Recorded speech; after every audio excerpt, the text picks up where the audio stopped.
Event 1, standards, the barbell complex ladder. We're going to cover some do's and don'ts behind the actual complex itself, and then we're going to talk about advancing through the 7 barbells for the event. The complex is as follows: 1 power clean, 1 squat clean, 2 jerks of any kind, and any combination of jerks. It looks like this.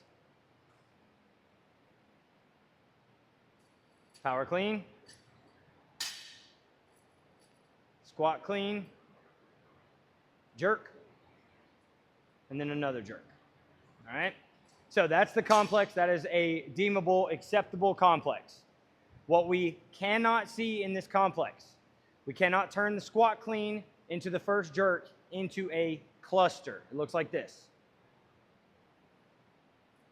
Squat clean, and then you go straight into a cluster. It has to be a squat clean to a pause to a jerk. It looks like this. This is an acceptable transition. Squat clean, stand up, and then go into a jerk. Boom. All right? So cannot be a cluster, cannot be a thruster. There has to be a pause at the top of the squat clean into the first jerk.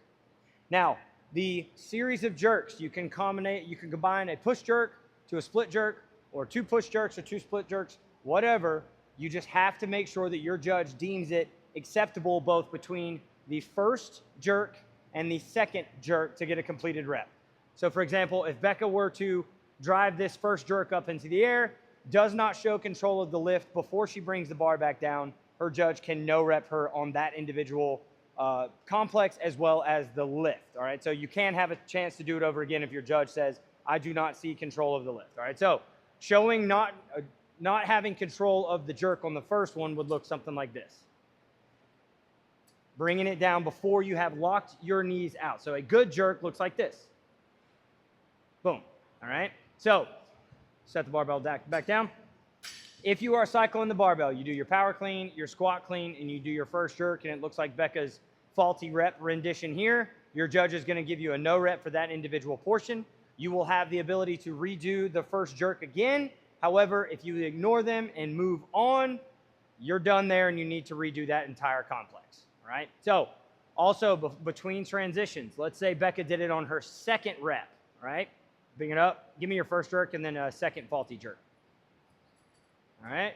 First jerk, good to go. Judge is okay with it.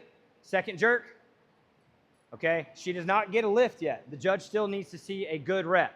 When she pops it up overhead for a good jerk, the judge will say yes, and then the next complex can begin. The next complex cannot, or the next barbell cannot leave the floor until this judge has given an all clear for this complex. I almost forgot. In order to receive credit for the entire workout or that last barbell in the entire workout, the entire complex has to be done before the 3-minute clock. Let's say that Becca does not achieve that. Becca gets to the last barbell and she achieves the power clean and the squat clean in that last complex. She has 2 reps remaining in the complex.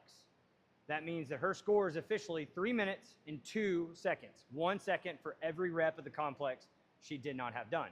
So this is advantageous if you want to try as many movements of that barbell as possible. Now, what does not count is you don't get a rep for every single time you land the power clean. So for example, if Becca goes up to the barbell and hits a power clean, she technically gets another attempt at that barbell. She does not get another point for getting the power clean. She only gets another point if she accomplishes the squat clean as well.